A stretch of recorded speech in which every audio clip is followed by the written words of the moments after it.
जोहार साथियों। आज की सबसे बड़ी अपडेट यही है कि बंगाल शिक्षक भर्ती रद्द हो गया है। आप सबों को पता होना चाहिए कि बंगाल शिक्षक की नियुक्ति 2016 में हुआ था और 2016 में नियुक्ति फर्जी तरीके से हुआ था।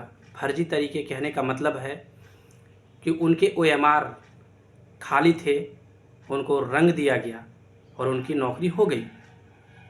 तो आप सभी को पता होगा कि सभी का ओएमआर तो नहीं रंगा गया होगा। 25,000 की नियुक्ति हुई। 25,000 में 25,000 का तो नहीं, खूब ज़्यादा 10,000, 5,000, बड़े पैमाने पर तो 15,000 और क्या।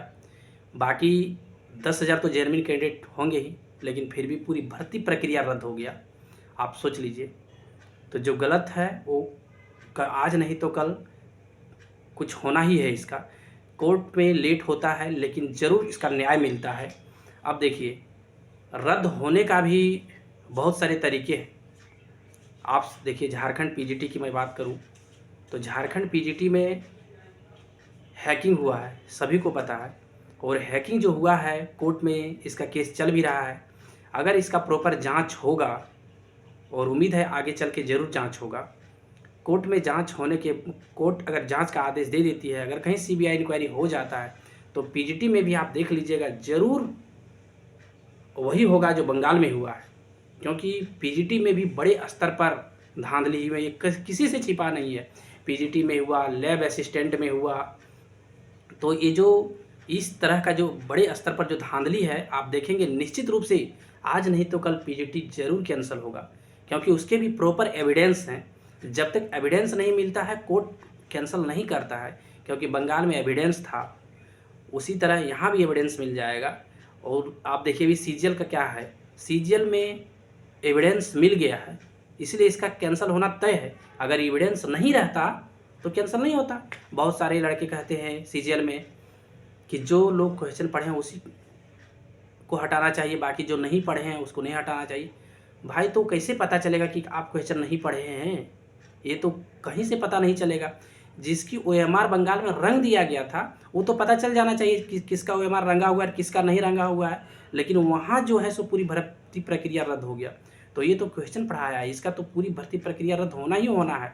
आप देखे होंगे कुछ दिन पहले ग्रुप डी की झारखंड में एक चपरासी की नियुक्ति थी, पलामू में 8 वर्ष वो भी नौकरी कर लिए थे, उनकी भी भर्ती प्रक्रिया पूरा रद्द हो गया था।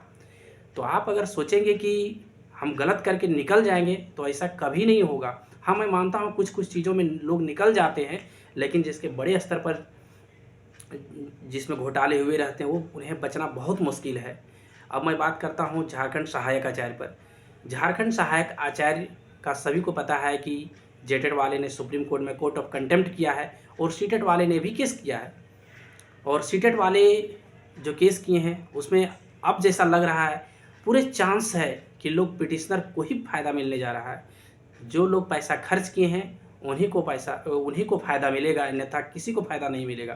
क्योंकि कोर्ट को भी यह पता रहता है कि जब इतने लोग विक्टिम हैं तो सिर्फ उन्हीं को फ़ायदा पहुंचाएंगे। जब 8 वर्ष से जेटेट नहीं हुआ है तो ये कंप्लेन करने वाले बस सिर्फ पिटिशनर लोग हैं, बाकी तो कोई है नहीं। इसीलिए सिर्फ उन लोगों को ही फ़ायदा होगा, ये बहुत ज़्यादा उम्मीद है। हालांकि जब तक फाइनल कंक्लूजन नहीं आएगा, जब तक फाइनल हियरिंग नहीं होगा, तब तक बोलना जल्दबाजी होगा। लेकिन जो चांस बन रहे हैं वही बन रहे हैं।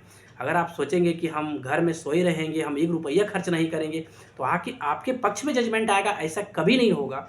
आप अगर पैसा खर्च करेंगे तभी आपका कुछ हो सकता है, तभी आपके फेवर में जजमेंट आ सकता है, अन्यथा नहीं आएगा। अभी आप देख लीजिए, सीटेट सुप्रीम कोर्ट से हार गया था, इसमें क्या रीज़न था? क्योंकि सीटेट वाले ने पैसा खर्च नहीं किया, इसमें कहीं कोई डाउट नहीं है।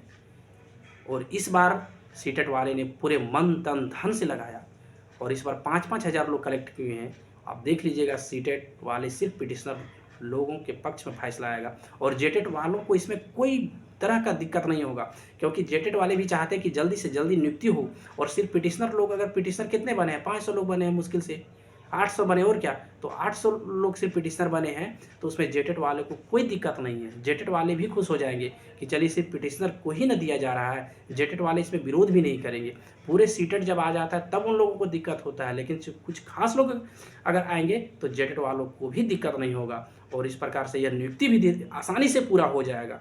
और जब तक सीटेट नहीं आएगा इस वैकेंसी में तब तक वैकेंसी पूरा होने वाला नहीं है। और सीटेट जब आ जाएगा, कुछ भी आ जाएगा, तो सीट आराम से वैकेंसी पूरा हो जाएगा। और बहुत सारे जेटेट वाले सोच रहे कि कब उनका कोर्ट ऑफ कंटेम्प्ट का हियरिंग है, तो अभी उसमें थोड़ा लेट है दोस्त, कोर्ट में थोड़ा सा लेट होता ही है, उसमें कहीं कोई डाउट नहीं है। और आपकी जो भी डिमांड है आप कोर्ट में रखे हैं कि आपका नियुक्ति क्यों नहीं हो रहा है, वहाँ हियरिंग होगा, उसके बाद ही पता चलेगा। बहुत बहुत धन्यवाद। जो चैनल पर नए हैं सब्सक्राइब करेंगे और वीडियो को शेयर करेंगे। बहुत बहुत धन्यवाद।